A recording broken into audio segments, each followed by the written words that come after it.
வந்திருக்கக்கூடியது Uhud மலையினுடைய பகுதிக்கு வந்திருக்கோம். இந்த உஹதுடைய யுத்தத்தை ஹிஜ்ரி 3ஆம் ஆண்டு நடைபெற்றது. பத்ர் யுத்தத்திற்கு பின்னால் ஒரு மிகப்பெரிய ஒரு போர். இந்த போர்ல எதிரிகள் 1000த்திற்கும் மேற்பட்டவர்கள் இருந்தாங்க. 3000 வீரர்கள், எதிரி படையில 3000 வீரர்கள் இருந்தாங்க. அதுல ஹாலித் இப்னு வலீத் மற்றும் சில சஹாபாக்கள் பெரும் பெரும் இருந்தார்கள். இஸ்லாமிய படைகளில் பெருமானார் ஸல்லல்லாஹு அலைஹி வஸல்லம் அவர்களும் உமர் இப்னு கத்தாப், முஸ்அப் இப்னு உமைர் போன்ற பெரும் சஹாபாக்கள் இருந்தாங்க. இந்த படையில ஆரம்பத்துல வரக்கூடிய நேரத்துல 1000 சஹாபாக்கள் 1000 பேரோடு ரசூலுல்லாஹ் வராங்க. ஒரு பள்ளியில மக்ரிபுடைய நேரத்துல தங்கக்கூடிய நேரத்துல முனாஃபிகீன்கள் எதிரி படைகள் எல்லாம் பார்த்துட்டு 3000 பேருக்கு மேல ஒரு பெரிய ஒரு படை இருந்ததை பார்த்த உடனே நாங்க போர்ல பங்கெடுத்துக்க மாட்டோம், நாங்க திரும்ப போறோம், ஏன்னா நாங்க நிறைய பெரிய 3000 பேர் இருக்காங்க, அதுல போனா எங்களுக்கு தோல்வி வரும்னு சொல்லிட்டு முனாஃபிகீன்கள் இதுல 300 பேர் கழிஞ்சிட்டாங்க. இதுல மீதி இருக்கிறது சஹாபாக்கள் 700 பேர். இந்த 700 பேரோடு பெருமானார் ஸல்லல்லாஹு அலைஹி வஸல்லம் அவர்கள் இந்த யுத்தத்தை எதிர்கொள்கின்றார்கள். அந்த யுத்தத்தை எதிர்கொள்ளக்கூடிய நேரத்துல சில வீரர்களை எல்லாமே கழிஞ்சு போயிட்டாங்க, வெறும் 700 மட்டும்தான் இருக்காங்க. இப்ப இதுல 50 பேர் வில்லெறியக்கூடிய வீரர்கள், வில்லெறிவதிலே தேர்ச்சி பெற்றவங்க. இந்த 50 பேரை என்ன செஞ்சாங்க, ஒரு ஜபலே ருமாத் என்ற ஒரு மலையின் மீது பெருமானார் ஸல்லல்லாஹு அலைஹி வஸல்லம் அவர்கள் நிறுத்தி, நீங்க எக்காரணத்தை கொண்டு நீங்க அம்பெறியறதிலிருந்து பின்வாங்க கூடாது, போர் முடிவெற்றாலும் நீங்கள் பின்வாங்கி கீழே இறங்கி வரக்கூடாது அப்படின்னு சொல்லிட்டு மொத்தம் 700ல 50 பேர் மேல போயிட்டாங்க. 650 பேரை 50 பேர்களாக குழுக்களாக ரசூலுல்லாஹ் நியமிச்சு இஸ்லாமிய படைகளை நிறுத்திட்டாங்க.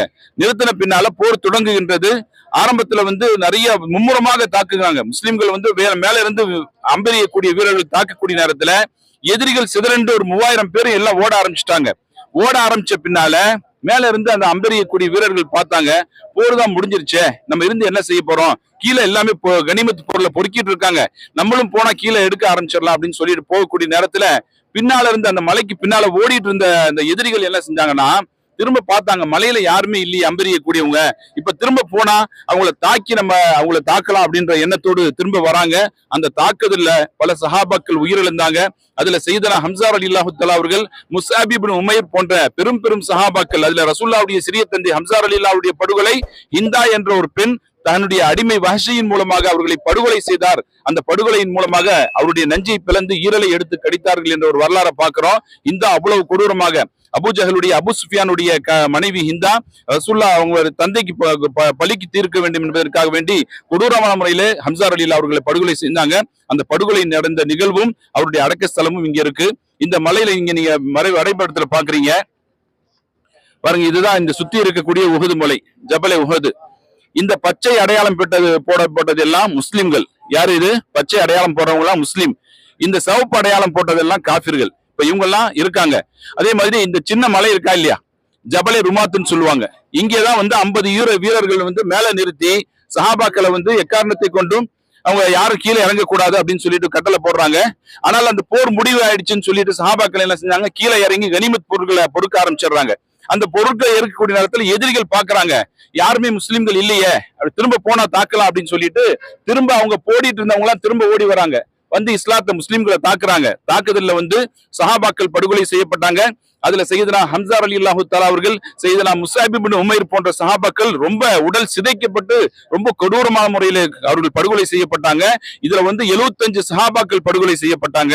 அதுல 14 சஹாபாக்களுடைய அடக்க ஸ்தலம் இங்க இருக்கு. ஏன்னு சொன்னா அதுக்கு காரணம், மத்த சஹாபாக்களை எல்லாம் ஜன்னத்துல் பக்கீல கொண்டு அடக்கம் பண்ணிட்டாங்க.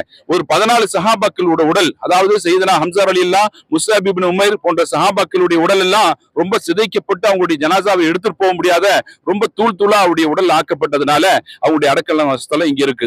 அதுதான் நீங்க அவருடைய இந்த போர் நடந்தது எப்படின்றத இங்க வரைபடம் போட்டு காமிச்சிருக்காங்க.